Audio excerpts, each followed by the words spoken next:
Olá, seja bem-vindo ao workshop do Full Stack Angular e Spring. Eu sou o Thiago Faria, fundador da AlgaWorks. E durante esse evento eu vou te mostrar como você pode transformar sua carreira e se tornar um desenvolvedor web full stack de sucesso com Angular e Spring. O fato de você estar aqui hoje mostra para mim que você está buscando algo diferente para sua carreira de programador. Mostra que você não quer ser só mais um programador no meio da multidão. Você quer se destacar pela qualidade do seu trabalho, ser reconhecido e disputado pelo mercado. Você quer ser bem remunerado e ter satisfação pelo seu trabalho.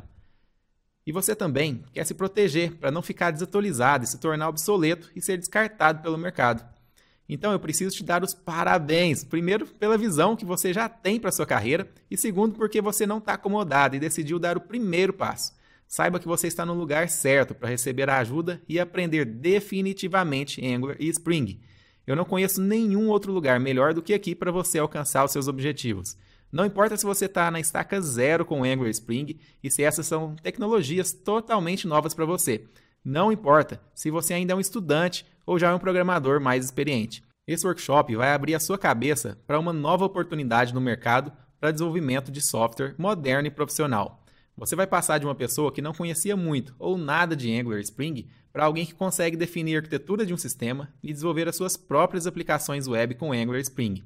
Isso da maneira mais rápida e efetiva possível.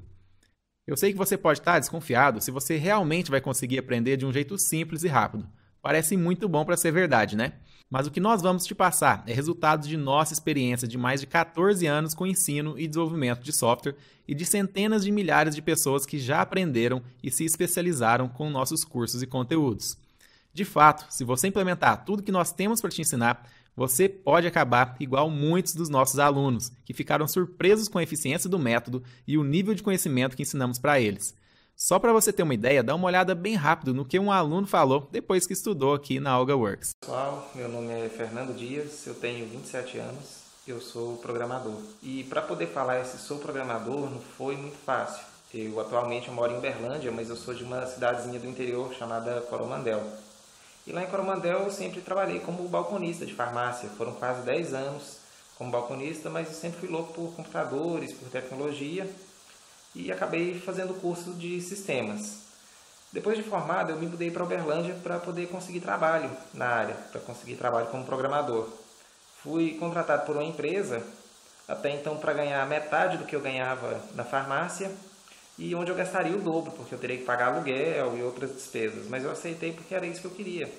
O que eu queria trabalhar era isso. Eu lembro que no primeiro dia, quando eu comecei, eu fiquei quase louco. Mas eu pensei comigo, não, com o tempo, com a experiência do trabalho, eu vou aprendendo, vou conseguindo. 5 meses depois, eu fui mandado embora da empresa. Na época, eles alegaram que a empresa estava passando por uma reestruturação e tal. Mas depois, em conversa com o diretor, ele me disse que na verdade, o meu rendimento era muito pouco. Eu não sabia programar, eu não tinha nível de conhecimento nem de estagiário. E ele perguntou se era isso mesmo que eu queria para mim, porque se eu fizesse eu teria que estudar muito. Desempregado e com conta para pagar, eu fiquei com duas opções. Ou eu voltava para Coromandel, para a farmácia, ou eu ficava aqui e corria atrás. Foi então que eu decidi pegar o restante do dinheiro que me tinha sobrado e investir em um curso online para poder aprender sobre framework, sobre tecnologias, coisas que eu não conhecia. E assisti vários vídeos gratuitos de uma porção de sites, alguns até muito conhecidos por programadores, e acabei encontrando a AlgaWorks. E para ser sincero, o vídeo da AlgaWorks foi o único onde eu consegui realmente entender o que eles estavam dizendo. E comecei a estudar. Resultado, eu fui contratado por outra empresa, até maior do que a que eu trabalhava antes, e atualmente eu recebo o dobro do salário que eu recebia antes. E tudo isso eu devo muito ao investimento que eu fiz em educação e por ter escolhido a ferramenta certa, que foi a AlgaWorks. Eu quero agradecer muito ao Thiago, toda a equipe da AlgaWorks, porque se não fosse por vocês, se não fosse pela ajuda de vocês, provavelmente eu estaria agora em uma farmácia pensando no sonho que eu não consegui realizar. E o mais interessante é que esse não é um caso isolado. Temos casos de sucesso gravados em vídeo de vários outros alunos. Mas agora você pode estar se perguntando, como que nós chegamos até aqui? O que nós fizemos para alcançar tanta visibilidade e ajudar centenas de milhares de programadores do Brasil e outros 16 países? A história começa quando eu ainda era adolescente. Só para contextualizar, o ano era 1996, eu tinha 14 anos. Eu era muito tímido, tinha muitas dificuldades nos estudos e já havia repetido de ano na escola por 2 vezes.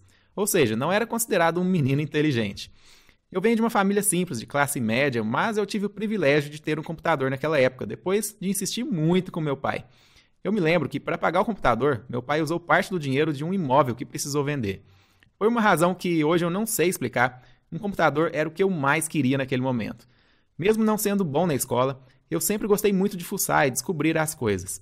E eu descobri a possibilidade de desenvolver programas usando arquivos BAT do Windows. Aqueles programas de tela preta que rodam no terminal, sabe? Criei até jogos fazendo as animações com os caracteres. Não sabia nem o que era variável, então você pode imaginar o nível de gambiarra que eu fazia até as coisas funcionarem. Felizmente, meu pai trabalhava em uma empresa de telefonia e por isso conseguiu ser um dos primeiros na cidade a instalar a internet em nossa casa.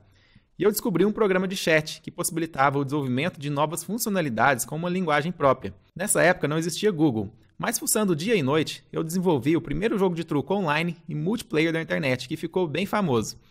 Quando fiz 19 anos, consegui meu primeiro emprego como programador, ainda sem faculdade e sem experiência de mercado, graças ao meu jogo e programa de chat, porque meu patrão era meu usuário. Não teve nem entrevista direito. Ele simplesmente virou o monitor para mim e me disse: "Foi você que fez isso aqui?" Mas eu achava que o mercado de TI não proporcionaria um bom futuro para mim. Eu ganhava R$300 nessa época, que não dava para pagar nem a faculdade, e estava cego para as grandes oportunidades da área de TI. Por isso mesmo, eu tentei abandonar a área de programação e comecei a fazer o curso de engenharia de telecomunicações. Mas no primeiro ano, eu já vi que não era aquilo que eu queria fazer e comecei a cursar sistemas de informação. No ano de 2004, com 22 anos, abri minha primeira empresa de consultoria e desenvolvimento de software. Estudei muito, a empresa cresceu e liderei projetos importantes para grandes clientes, que faturavam até bilhões de reais por ano. Um dia, um grande cliente nos solicitou uma proposta de treinamento Java para a equipe deles. E aí eu tive minha primeira experiência como professor de programação em uma turma fechada. E apesar de muito tímido, aconteceu algo que eu não esperava. Eu adorei compartilhar meu conhecimento com mais pessoas, fiquei viciado em ensinar. Descobri que além de gostar muito de programar, eu também era apaixonado pela área de educação. De lá para cá, saí da sociedade dessa empresa e comprei o segmento de treinamentos, iniciando a nova marca AlgaWorks. Ministrei treinamentos Java e Front-End para várias empresas e governo, mas eu queria ajudar muito mais pessoas e o contato presencial não possibilitava isso. Foi aí que mudamos completamente o rumo da AlgaWorks, iniciando os cursos online. Desde então, publicamos vários livros e artigos sobre Java e Front-End, sendo que a maioria deles são distribuídos de forma gratuita para a comunidade. Nos tornamos os únicos parceiros oficiais no Brasil da PrimeTech, uma empresa com base na Turquia que mantém as principais bibliotecas de componentes open source para front-end. Ministramos palestra no principal evento de Java do mundo, o JavaOne, em São Francisco. Participamos das principais conferências de Java e front-end do mundo, para ficar próximos dos criadores das tecnologias e manter nossos alunos sempre atualizados. E já ajudamos mais de 150 mil pessoas através de nossos conteúdos e cursos gratuitos e pagos. E tudo isso possibilitou que hoje eu estivesse aqui, bem animado para contribuir com o seu conhecimento em desenvolvimento de aplicações web modernas e profissionais com Angular e Spring. Agora você deve estar se perguntando, como funciona o desenvolvimento de projetos com Angular e Spring? Por que o mercado fala tanto dessas tecnologias? Antes de eu te explicar como isso funciona, eu preciso te ensinar alguns conceitos e fundamentos muito importantes para você não se perder no meio do caminho.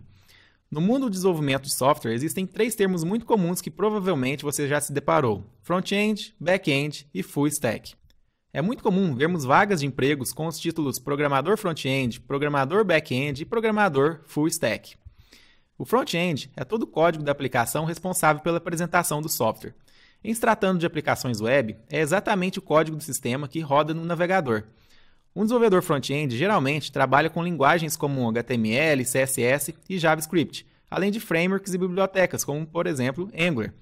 Existem diversas oportunidades no mercado para desenvolvedores especialistas em front-end. Nesses casos, esses programadores não conhecem nada ou conhecem muito pouco de back-end. São pessoas que preferiram se especializar no front da aplicação.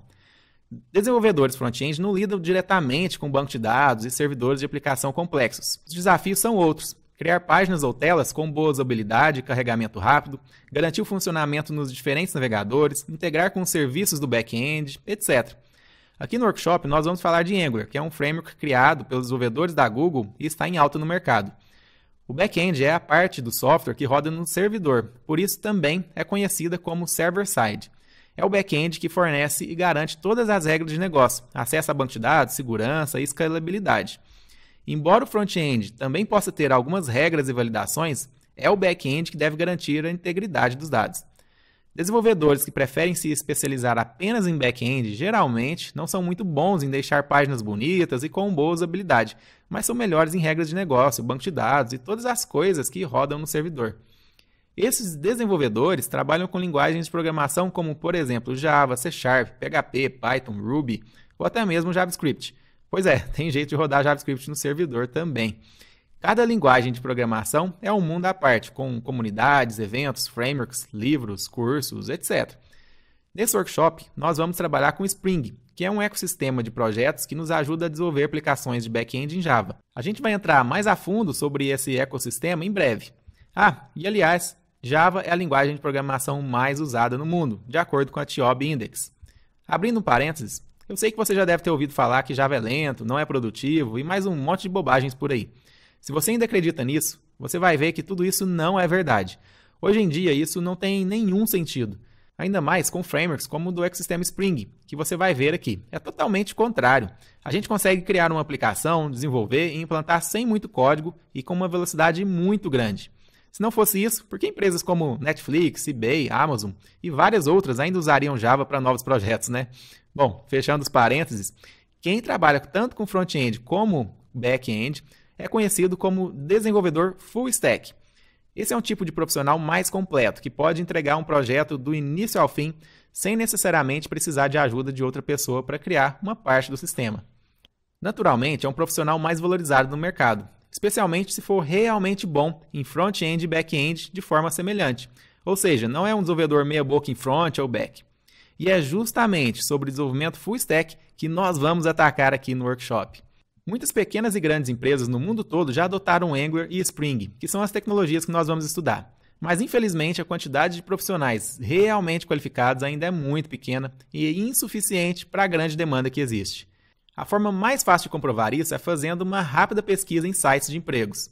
Você vai notar que existem muitas vagas com salários de 3 mil a 10 mil reais e até mais, procurando desesperadamente por profissionais com conhecimento em Spring e Angular. Isso não quer dizer que é fácil conseguir uma dessas vagas, mas apesar de não ser fácil, é simples. Essas empresas não querem rasgar dinheiro com amadores. Elas não querem alguém que aprendeu só o basicão ou só sabe copiar e colar código, sem entender os fundamentos. Elas querem profissionais que vão gerar resultados, que vão trazer soluções e não problemas. Pode parecer meio óbvio, mas é exatamente nesse ponto onde existe um grande desencontro no mercado entre empresas e profissionais. O mercado está cheio de gente mais ou menos, de pessoas sem conhecimento profundo nas tecnologias, que ao invés de resolver os problemas das empresas, aumentam eles e até pioram ainda mais esses problemas. Isso gera uma grande oportunidade para quem é diferente, para quem conhece os fundamentos, a prática e sabe gerar resultados. Quem realmente domina isso se destaca e vale ouro. E quem não domina nem é chamado para as entrevistas, ou quando é chamado não passa nos testes. Quer ver um exemplo de como é simples conseguir uma dessas vagas se você realmente estiver bem preparado? O Diego Santos foi chamado para uma entrevista de emprego e olha só o que aconteceu. Eu vim tentando algumas vagas, até que me surgiu em março agora uma entrevista na qual eu pude mostrar o meu conhecimento que eu adquiri no curso. Inclusive o entrevistador, ele me perguntou se eu sabia por onde era trafegado o token no autenticação OAuth. E eu respondi a ele que ele é trafegado na requisição REST, né? No cabeçalho da requisição. E aí ele viu realmente que eu tinha um conhecimento, só faltava uma oportunidade para entrar na área. E isso foi essencial para mim, porque foi diferencial em relação a outros concorrentes que não souberam responder. Então, eu vejo que a AgroWorks me ajudou muito nessa questão. E hoje eu posso dizer que eu estou, graças a vocês, eu estou aqui, ó. Sou da Capgemini hoje. Estou aqui, programador, como vocês podem ver aqui. Então, graças a Deus, eu consegui essa vaga e hoje estou muito satisfeito. Estou batalhando muito lá dentro para crescer. Agora, para me desenvolver como profissional e contribuir também para o desenvolvimento da empresa também. Uma resposta correta, precisa e dada com segurança faz diferença, né? Isso gera confiança imediata não só para o entrevistador, mas também para você na hora de colocar a mão na massa. É um grande erro começar a aprender desenvolvimento de software pelas tecnologias, sem entender antes a base da arquitetura e os fundamentos. Exatamente por esse motivo que milhares de pessoas ficam patinando por vários e vários meses e até anos e nunca aprendem corretamente como criar software profissional. E já que essa é a parte mais importante, nós vamos começar por ela. Então, antes de começarmos a aprofundar nas tecnologias, vamos estudar primeiro alguns conceitos fundamentais no desenvolvimento de aplicações web, para podermos nivelar o conhecimento de todo mundo, combinado? O diagrama que você está vendo é a representação de uma arquitetura tradicional de desenvolvimento de aplicações web.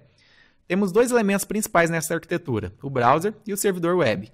Basicamente, quando um browser faz uma requisição web, ela é recebida pela aplicação servidora que está em alguma máquina na internet ou intranet. Lembrando que ainda não estamos falando especificamente de qualquer tecnologia. Então essa aplicação poderia ter sido desenvolvida em Java, PHP, Python, etc. Ou seja, qualquer linguagem de back-end. Quando a requisição chega na máquina servidora, a aplicação recebe e faz um primeiro processamento, de modo a entender qual a funcionalidade do sistema deve ser executada. É nesse momento que as regras de negócio são executadas e os dados armazenados no banco de dados. Nesse cenário, a lógica de apresentação fica no servidor. Então, no final, ainda na aplicação que está na máquina servidora, será montado dinamicamente um código HTML com os dados mesclados para respostas. Depois de processado, o código HTML da página é colocado na resposta. O navegador recebe essa resposta e renderiza, ou seja, exibe a página com os dados para o usuário. E claro, dentro do HTML pode ter referências a CSS e JavaScript também. Note que o servidor é responsável tanto pelas regras de negócio e persistência de dados, quanto pela lógica de apresentação. O que eu quero dizer com isso? Eu quero dizer que, por exemplo, imagine o preenchimento de uma listagem de dados, resultado de uma pesquisa no banco de dados. Isso é feito no servidor. Pense agora em uma caixa de seleção, que precisa de itens dinâmicos, que também podem vir do banco de dados. Neste caso, o código HTML também é gerado dinamicamente no servidor. E poderíamos falar de vários outros exemplos. Ou seja, o código HTML é dinâmico, porque dependendo do que o usuário está fazendo, retorna um HTML diferente para o navegador. Porém, tudo isso acontece no lado do servidor. Nesse caso, o navegador serve apenas como uma ferramenta para mostrar o que o servidor está retornando, já tudo prontinho. O navegador não tem muito trabalho, não precisa executar muitas lógicas, é só pegar o que o servidor retornou e exibir para o usuário. Então, o maior trabalho fica no servidor. Isso funciona há muitos anos, não tem problema usar essa arquitetura, mas as desvantagens é que subutilizamos o navegador, que hoje em dia é muito moderno e as máquinas dos usuários possuem boa capacidade de processamento. E ainda, nessa arquitetura, geralmente o servidor armazena o estado do usuário, ou seja, as informações da sessão de uso ficam no servidor, como por exemplo o nome do usuário logado. Então, se pensarmos em escalabilidade, ou seja, uma aplicação que pode suportar uma quantidade enorme de usuários simultâneos, é uma arquitetura que dificulta nosso trabalho. Não que não seja possível, mas não é algo tão natural e tão simples para resolver. Essa forma de desenvolver sistemas web ainda é muito usada, não tem nada de errado com essa arquitetura, ninguém pode te dizer que ela vai deixar de existir, porque é a base para desenvolvimento de projetos web. Agora vamos ver como funciona uma arquitetura mais moderna. E só para ficar claro, quando eu falo arquitetura moderna, não estou desmerecendo a arquitetura tradicional, que ainda pode ser usada, tá? Tudo depende do projeto. Então, em uma arquitetura moderna, nós temos uma separação maior do front-end com o back-end. Nós chamamos essa arquitetura de SOFIA, embora esse nome também não seja tão difundido no mercado. Essa sigla significa Service Oriented Front-End Architecture, ou seja, arquitetura de front-end orientada a serviço. Essa arquitetura tem três elementos principais, o browser, o servidor de downloads e o servidor de serviços. Para ficar mais fácil o entendimento, vamos começar pelo servidor de serviços. Esse elemento nada mais é que um servidor web, onde o back-end da aplicação está hospedado. Ou seja, todas as regras de negócio e código de acesso ao banco de dados rodam nesse servidor. A aplicação que roda no servidor de serviços pode ser desenvolvida em qualquer linguagem para servidores, como por exemplo Java, C#, Python, Ruby, PHP, JavaScript, etc. No nosso caso, onde trabalhamos com Java, esse serviço vai ser desenvolvido usando projetos do ecossistema Spring. Basicamente, um servidor de serviços expõe uma API, ou seja, uma interface para integração de sistemas, que torna possível o acesso às regras de negócio e aos dados. Qualquer cliente que tenha autorização pode usar esses serviços. Pode ser o front-end web de uma outra aplicação, pode ser um aplicativo de celular, um programa desktop, ou até mesmo uma geladeira, qualquer coisa. Note que o servidor de serviços é independente do front-end. Essa é uma das principais vantagens dessa arquitetura. A ideia é que a gente tenha no back-end apenas serviços que recebem e retornam dados, ou seja, os serviços web não executam lógica de apresentação e por isso não retornam HTML. Pelo menos conceitualmente, o servidor de serviços não hospeda o front-end da aplicação, mas apenas o back-end. Não existe nenhum código no servidor de serviços que apresenta qualquer página ou tela. Então, no contexto de uma aplicação onde o acesso é feito por um navegador web, precisamos de um lugar para hospedar o código do front-end web, ou seja, o HTML, o CSS, JavaScript, etc. Nesse cenário, geralmente desenvolvemos uma aplicação de página única, conhecida como Single Page Application. Vou falar mais sobre isso daqui a pouco. Mas precisamos hospedar esses arquivos de front-end em algum lugar, né? Então, eis que surge o servidor de downloads. Basicamente, quando o usuário digita no browser, no navegador, a URL da aplicação web, esse domínio direciona para um servidor de downloads. Como o código de front-end é estático, o servidor de downloads é geralmente um servidor HTTP simples, como Apache HTTP Server ou Nginx. Não existe nenhuma necessidade de usar servidores de aplicações mais complexos, como Tomcat, Glassfish, Wildfly, etc. Simplesmente, o servidor de downloads deve enviar para o browser os arquivos solicitados, para serem executados na máquina do próprio cliente, dentro do navegador. Repare na imagem que temos a representação do servidor de downloads feita de forma isolada. A intenção é que você entenda que esse servidor é independente, mas tecnicamente, o servidor de downloads pode ficar na mesma máquina física e até mesmo usar o mesmo servidor web do servidor de serviços, embora eu recomende que isso fique sempre separado. Dentro do contexto de uma aplicação onde o acesso é feito por um navegador web, temos, claro, o próprio browser iniciando o processo. Antes de fazer uma requisição para o servidor de serviço da aplicação, o front-end web da aplicação precisa ser carregado no navegador. Ao digitar a URL da aplicação front-end no navegador, os arquivos HTML, CSS, JavaScript, todos os arquivos estáticos, são carregados e executados no próprio navegador. Lembre que essa requisição dos arquivos estáticos é feita para o servidor de downloads, então temos uma requisição e resposta do browser para o servidor de downloads, como você está vendo aí no diagrama. O front-end da aplicação é exibido e geralmente aguarda alguma interação do usuário dentro do sistema. Imagine, por exemplo, em um sistema de gestão de patrimônio, que o usuário faça uma pesquisa de equipamentos no front-end, usando o seu navegador. Nesse caso, o código implementado no front-end deve disparar uma requisição para o servidor de serviços, como você está vendo aí no diagrama também, ordenando então que uma pesquisa de equipamento seja feita. O servidor de serviços executa a regra de negócio, faz a conexão com o banco de dados, se for o caso, executa a pesquisa e devolve o resultado dele na resposta. Essa resposta inclui apenas dados em um formato específico, não tem código HTML. Nesse exemplo, a resposta é representada com o formato JSON, que é o mais usado atualmente nesses casos. E JSON é um acrônimo de JavaScript Object Notation, ou seja, notação do objeto para JavaScript. Isso quer dizer que foi baseado no JavaScript, por isso não temos nenhuma dificuldade em transformar isso em objetos JavaScript na aplicação front-end. Nesse exemplo, temos uma lista de objetos representada por um código JSON. Temos um array de objetos, sendo que cada objeto representa um equipamento, e cada equipamento tem as suas propriedades e valores. Com essa resposta, a aplicação front-end pode renderizar a tabela de dados bonitinha para o usuário, ou fazer o que for mais conveniente, como, por exemplo, mostrar uma mensagem que não encontrou nenhum registro, se for o caso. Tanto a criação da requisição quanto o tratamento da resposta e renderização no front-end são feitos por código JavaScript que roda no browser do usuário. Angular funciona muito bem para desenvolver esse tipo de aplicação que roda no navegador. A arquitetura moderna é mais complexa que a arquitetura tradicional, mas ela tem vários benefícios. Primeiro é a interoperabilidade. Uma das vantagens é a flexibilidade que temos para conectar diferentes aplicações front-end. Ou seja, podemos ter um único back-end atendendo diferentes interfaces visuais, como por exemplo 2 aplicações web, uma aplicação Android, etc. Tudo ao mesmo tempo. O front-end pode usar qualquer linguagem ou framework, isso sem interferir em nada no back-end. E o back-end pode ser em qualquer linguagem também, não interfere em nada no front-end.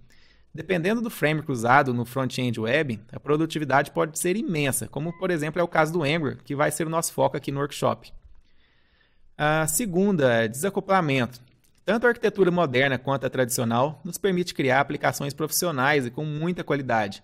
Mas a arquitetura moderna nos permite ter uma separação mais clara entre back-end e front-end, ou seja, uma parte não fica acoplada à outra. E desacoplamento é muito importante para a manutenção do software. É importante você notar que, na arquitetura tradicional, nós também temos back-end e front-end, mas geralmente essas partes ficam dentro do mesmo projeto, com uma separação não tão clara e um acoplamento um pouco mais forte. Outro ponto importante é o seguinte: da mesma forma que podemos ter vários clientes usando um mesmo back-end, é possível ter um único front-end usando mais de um servidor de serviços, ou seja, mais de um back-end também. E o próximo, escalabilidade. Um outro benefício é a maior facilidade para escalar a aplicação horizontalmente. O back-end é stateless, ou seja, não mantém estado e sessões de usuários. Por isso, se precisarmos de mais poder computacional para aguentar um momento de grande uso do sistema, é só adicionar novos servidores com a mesma aplicação back-end implantada abaixo de um balanceador de carga. Em alguns provedores de nuvem, isso é tão simples como um simples comando ou um clique de botão. Além disso, toda a lógica de apresentação é executada pelo navegador do usuário. Então, é menos uma coisa para o servidor se preocupar. O próximo é equipes especialistas.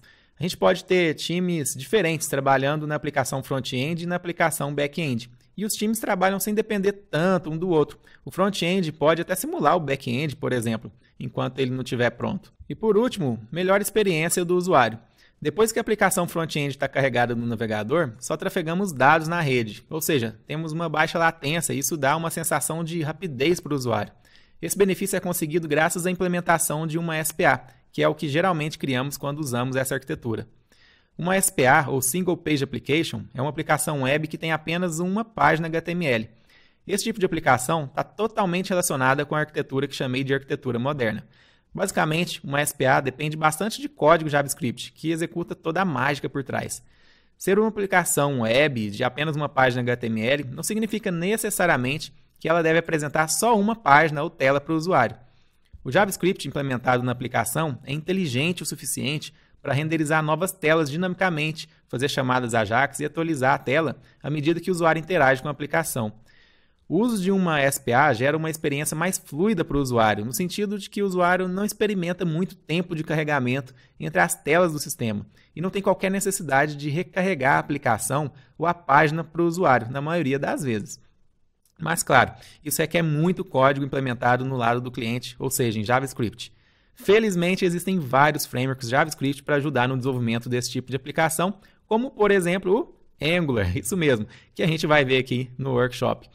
A primeira vantagem de usar SPA é que tudo que é necessário para a aplicação front-end rodar no navegador é carregado logo no início e somente uma vez, ou seja, o HTML, CSS e JavaScript é carregado no momento que o usuário acessa a aplicação. Isso pode ser considerado uma vantagem porque as interações do usuário são mais fluidas, mais rápidas, já que a aplicação front-end permanece carregada no navegador. A segunda vantagem é que em uma SPA trafegamos somente dados entre o front-end e o back-end. O resultado disso é menos tráfego de rede e, portanto, o usuário espera menos tempo pela apresentação da informação na tela. Essas vantagens fazem com que aplicações SPA sejam perfeitas para a criação de aplicações web em geral. Por exemplo, SPAs funcionam muito bem para ERPs, sistema de controle de estoque, gestão financeira, sistemas de cadastro, área administrativa, de e-commerce ou de site e etc. Bom, agora que você já conhece os fundamentos essenciais para se tornar um desenvolvedor full stack, eu vou te mostrar como Angular e Spring se encaixam perfeitamente na arquitetura moderna. Mas isso é algo que nós vamos ver na próxima aula, ou seja, no vídeo de número 2, que vai ser publicado conforme a nossa agenda do workshop. Mas antes de encerrar esse vídeo, eu queria te pedir duas coisas. Primeiro, é para você deixar um comentário aqui embaixo dizendo o que você achou desse primeiro vídeo, o que você aprendeu ou deixar alguma pergunta. Eu espero que você tenha aprendido muito nesse vídeo. E escutar isso de você vai fazer muita diferença para mim. Minha equipe e eu vamos ler todas as mensagens e tentar responder tudo que estiver ao nosso alcance. E o seu depoimento ou sua pergunta pode aparecer nas próximas aulas. Imagina que legal! Essa área de comentários aqui embaixo é o lugar que temos para conversar e trocar ideias, e assim formar uma verdadeira comunidade de pessoas que querem aprender e evoluir em desenvolvimento full stack com Angular e Spring. E a segunda coisa que eu quero te pedir é para você compartilhar esse workshop com seus colegas de faculdade ou trabalho, seus amigos ou qualquer pessoa que você conheça que também possa ter interesse em se tornar um desenvolvedor full stack com Angular e Spring. Da mesma forma que nós estamos compartilhando nosso conhecimento sem esconder nada, você também pode fazer isso. Os programadores mais bem-sucedidos que eu já conheci não seguram informações, muito pelo contrário. Compartilhar conhecimento é uma virtude que só vai te ajudar ainda mais. E você pode começar a praticar isso agora. Abaixo desse vídeo tem botões para você compartilhar esse workshop nas redes sociais. Compartilhe no seu perfil e também em grupos de programação que você participa. E se você for estudante universitário, uma outra dica é você enviar um e-mail para o grupo de alunos e professores. Então é isso, fique atento ao seu e-mail, que em breve eu vou te enviar o link para a aula de número 2. Um abraço!